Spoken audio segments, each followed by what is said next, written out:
तो आज एक बहुत बड़ा खुलासा करने के लिए मैं आप लोगों के बीच में आया हूं।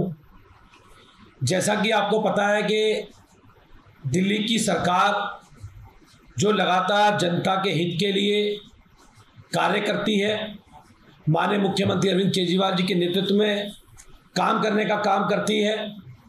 चाहे स्वास्थ्य की बात हो, चाहे शिक्षा की बात हो, दिल्ली के लोगों के लिए हमेशा हर काम करने के लिए तैयार खड़ी रहती है।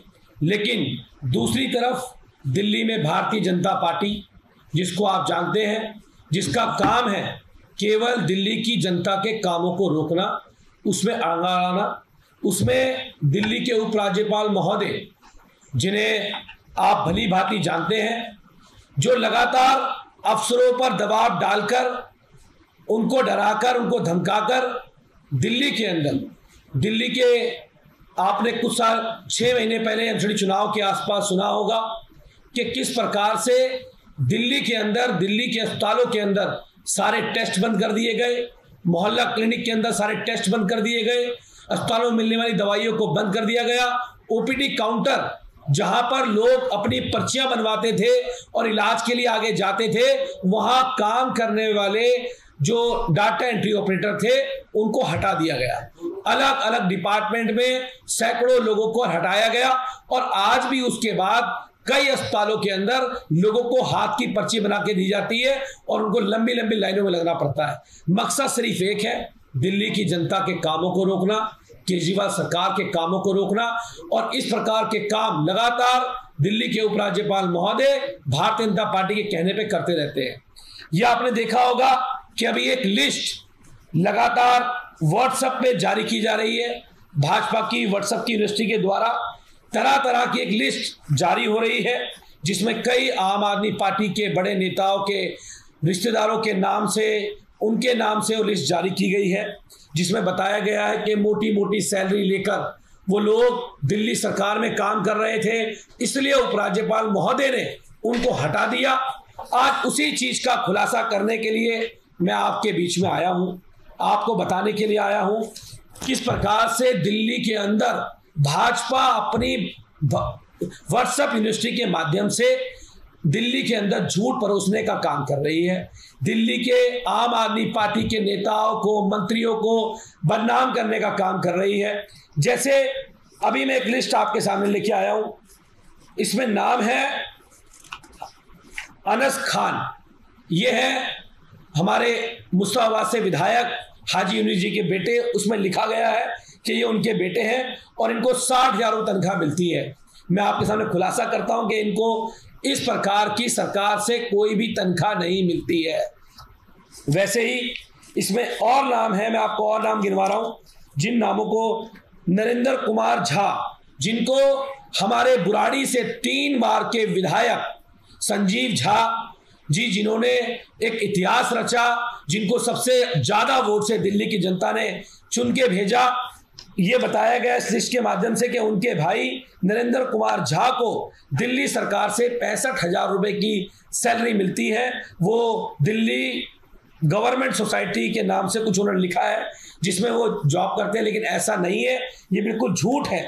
और अभी और भी कई सारे ऐसे नाम इस लिस्ट के अंदर हैं, जिन लोगों को भाजपा ने बिल्कुल उनका झूठा जो प्रोपगंडा है उसको फैलाने का काम किया, उनको बदनाम करने का काम किया। हमारे नेताओं को एक नाम में से पढ़ रहा हूं, राहुल बिरला, जिनको दिलीप पांडे जी का करीबी बताया गया, सुमित बिरला जी, ऐसे नाम के शख्स कोई भी दिल्ली के अंदर कोई इस प्रकार की सैलरी लेने का काम नहीं कर रहा था, लेकिन ये झूठा प्रोपगंडा फैलाया गया। आज उसी प्रकार से अभी हम लोगों ने इनको डिफेमेशन फाइल करने के लिए ये नोटिस जारी किए हैं। अभी 2 डिफेमेशन के नोटिस मैं आपके सामने लेके आया हूं, जो एक संजीव कुमार झा जी ने फाइल किया है और एक नरेंद्र कुमार झा जी ने फाइल किया है। 2 डिफेमेशन के नोटिस फाइल किए गए हैं इन लोगों के खिलाफ। अभी सैकड़ों लोग और इनके खिलाफ ऐसे डिफेमेशन के केस दर्ज कराएंगे, क्योंकि ये भाजपा का झूठ और प्रोपगंडा है, जिसको जनता के सामने उजागर किया जाएगा। 400 लोगों को, जिनको उपराज्यपाल महोदय ने आम आदमी पार्टी का कार्यकर्ता और रिश्तेदार बताकर हटाया था, वो लोगों के बारे में बता दूं, वो युवा लड़के लड़कियां जो देश के विदेशों के बड़े बड़े संस्थान जैसे लंदन स्कूल ऑफ इकोनॉमिक्स, जैसे कैम्ब्रिज यूनिवर्सिटी, जैसे ऑक्सफोर्ड यूनिवर्सिटी, जैसे IIM, IIT, TISS Tata institute of social science जैसे संस्थानों से पढ़े हैं और उनके पास बहुत सारी अपॉर्चुनिटी थी कि वो जाकर विदेशों में अपनी सेवाएं दे पाते, लेकिन उन युवाओं ने देश को चुना, दिल्ली को चुना, दिल्ली के लिए काम करने को चुना। वो अपने नए क्रिएटिव आइडियाज लेकर आए, नए आइडियाज लेके आए और उन्होंने दिल्ली सरकार के लिए काम किया। लेकिन उपराज्यपाल महोदय को यह बात बर्दाश्त नहीं हुई कि वो युवा जो विदेशों में जाके मोटी मोटी सैलरी ले सकते थे, सैलरी तनख्वाह ले सकते थे, उन्होंने देश सेवा को चुना, राष्ट्र की सेवा को चुना और उन्होंने दिल्ली की जनता के लिए काम करने को चुना। लेकिन ये बात उपराज्यपाल महोदय से बर्दाश्त नहीं हुई और उन्होंने उन युवाओं को निकाल दिया।